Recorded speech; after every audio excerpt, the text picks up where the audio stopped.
I've had several of my questions answered already today.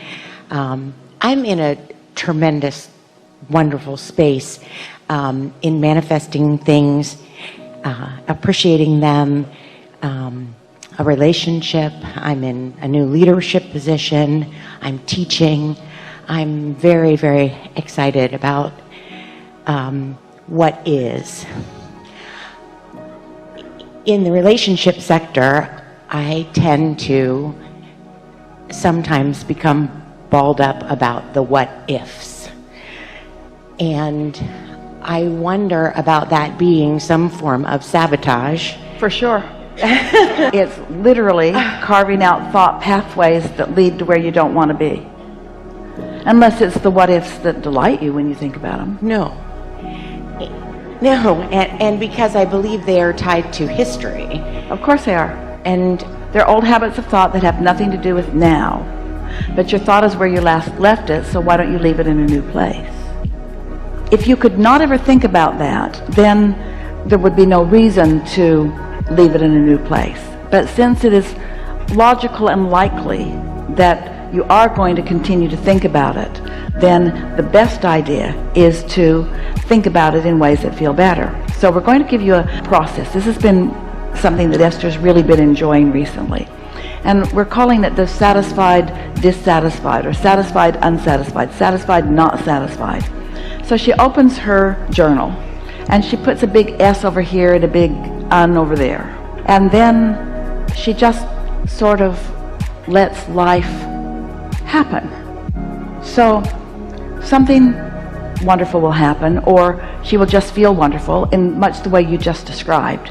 And so on this side of it, she'll write a line that says, let's see, what were your lines? I'm living just a wonderful life, and I've taken on a new leadership role. Just listing those things that are easily satisfying. So then on the unsatisfying part of the journal page, you might write, I worry about some things that have happened in the past happening again. Satisfied, satisfied, satisfied, unsatisfied.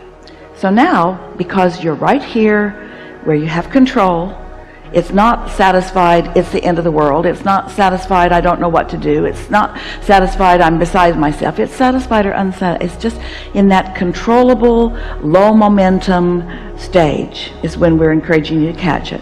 So now you've written that. And now, if you will, take that idea that you just wrote, I am thinking about the unpleasant what ifs. Then you might say, but there are so many pleasant what ifs. And I have no reason to think about unpleasant what ifs. These are just habits of thought, and things are going extremely well. And it's so unnecessary that I bring the past into this because it has nothing to do with it. So now you've got satisfied, satisfied, satisfied, not satisfied, satisfied. But this is the point. On the subject of dissatisfaction, you have left that subject in a place that you have never left it before. Well, probably doing that today is not going to do the trick completely, because there were a lot of things that you were worried about. Every relationship has a certain amount of insecurity within it. In other words, when your happiness seems like part of the reason is because of this other person, then this other person sticking around feels like a pretty important thing. We get how knowing what you really want can make you know what you don't want. But if you play this game with yourself, it won't be long before there will be a new place that you've left it. You don't have to do that very many times. And think about it. Oh, we really want you to hear this. When you're in concert with your inner being, under the influence of your inner being, your attraction power is way, way, way, way, way, way more than when you're not. From the very first moment that you had a I know what I don't want, I know what I do want moment relative to relationship, your inner being only focused upon what you do want. So, consider this. Pretend, it isn't literally this way, but pretend that your inner being is over there with that journal, a journal just like it. And everything's on this side. Satisfied, satisfied, satisfied, satisfied, satisfied, satisfied, satisfied, satisfied, page after page, satisfied, satisfied, satisfied, page after page, satisfied, satisfied, satisfied, satisfied. You're the only one ever having any unsatisfying moments. So imagine what this momentum is. Just imagine what that momentum is, and then feel how once you tip the fulcrum so that you leave that unsatisfying what if in a whole new place, so that you join concert with your inner being who has true knowing. Can you imagine how stable and solid you can be within that? And it's like our friend was telling us earlier, it's not the result of the test, it's not the manifestation, it's the torture that you do to yourself unnecessarily in the meantime. Yeah? Yes. Helpful? Very. Thank Something you. more? We know it must be annoying for us to keep pointing out something that you cannot translate with your physical senses. And what we want you to do is to try to be satisfied with the knowledge that if I can feel it, that then I will soon see it. You've just got to find some way of soothing yourself, that since I can feel it, therefore it must be. And if you can accomplish that, the receptive mode just means you're receiving something. So you could be in the receptive mode of what your vortex is offering up or what vulnerability offers. In other words, you're always in the receptive mode. So if you just start there by acknowledging that whatever is occurring to you, whatever thoughts are coming to you, whatever manifestations are happening, they are happening in direct relationship with whatever receptive mode you're in. An easier way of hearing it is whatever mood you're in. So that's elementary, isn't it? In other words, you understand that. You all do, don't you? You understand that. So now let's add another factor to that. And let's call that factor momentum. And let's talk about why momentum happens. Momentum happens because you give your attention to something. You give your attention to something, and then something manifests, and then you give your attention to something and something manifests, and you give your attention to something and something manifests. You have it so good because you're out here on the manifesting edge. You're out here on the edge where whatever you've got going on is showing itself to you moment by moment by moment by moment by moment. You have no excuse to be oblivious about what your vibrational countenance is, because the things that are manifesting around you are evidence of what it is. If you are aware of the way you feel, and you sort of kind of like that feeling, so you focus there, it will become more and more and more and more and more. You could take any thought of minor importance, and you could focus on it and bring it to a place of momentous importance, and it would manifest in this day. Every single one of you could do that with anything that is important to you. This is the power of the universe that you've got working with you. This is the power of the focus of source energy that you've got working with you. You have tools at your fingertips. You have the energy that creates worlds flowing through you, you see. You can be or do or have anything, but you've got to break it down in some way that you know that you are doing it. So we would suggest that you pick something, that is of some importance to you, and you decide that you're going to focus on it until you can show yourself in one day. You can show yourself how the momentum gathers around that subject in one day.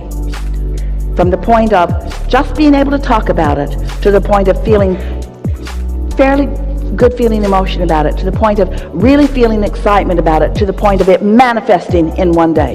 You can do that. You can do that. And you do it all the time. That's what's so funny about this conversation. You do those things all the time. You just don't know that you're doing them. And so you don't give yourself the credit of focus that you deserve to give yourself the credit of focus. Spend more time in the vortex. What do you think's in there anyway? It's really funny. Here's this vortex, all ripe and ready and really eager. Well, we are the eager ones. To show it to you. And you're over there saying, I don't see it. I don't see it. I don't see it. And we say, that's why. That's why. You got to look where it is and feel like it feels. So pick any subject. Look where you think it might be. If you feel that something is lost where you stand, and you believe us at all that there is a vibrational version of you, then look in the direction of this vibrational you and describe it to us. If you feel lost, what does found feel like? If you feel confused, what does clarity feel like? If you feel poor, what does richer feel like? In other words, you got to look where you think you are. So look there and describe that for just a moment and stop the other. I've been doing this. How do I get the money out of the vortex and into the bank? When does it come to me? But you see, you can't talk about why the drought is unpleasant and attract the rain. You can't talk about what's missing and allow what's missing to be fulfilled. You've got to find a way to look at until you allow yourself. You see, you don't have to build the momentum in the vortex. The momentum is already built. You ask, and the momentum is already gathered, and it's huge and ready for you to receive it. Is it too big for you to receive it? No, not at all. Could you get ready to receive it? Yes. Are you ready right now? No. Could you get ready? Yes. Are you ready now? No. Could you get ready? Are you ready? No. Do you want to get ready? Yes. You want to get ready? So, do you believe that there is a vibrational version of things that you want? Yes. And do you think that you could find any words for them, or is it just a big, murky mess of a mist of little pieces of things that you've thrown into it? Or do you think there's anything in that that you could define and see? It isn't easy to go there because you don't have the momentum, but we promise you the momentum will come fast. You see, it's easy to tell the other story because that momentum's there. It's easy to say all of those things, but it's not how it needs to be. What's in your vortex that you would like to define? We just want you to find some simple thing that's over there, like a state of clarity or any old thing. What's there that you want? What's there that's missing? What's found that you feel lost from? What's over there that isn't over here? What's over there that you want? What's over there? What's out there? What's up there? What is it that you want?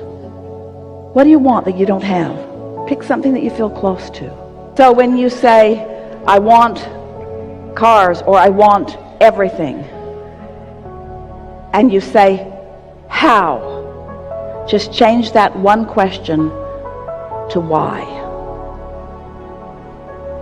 Because the why will hold you in the momentum of your desire longer. The how almost every time will take you out of it.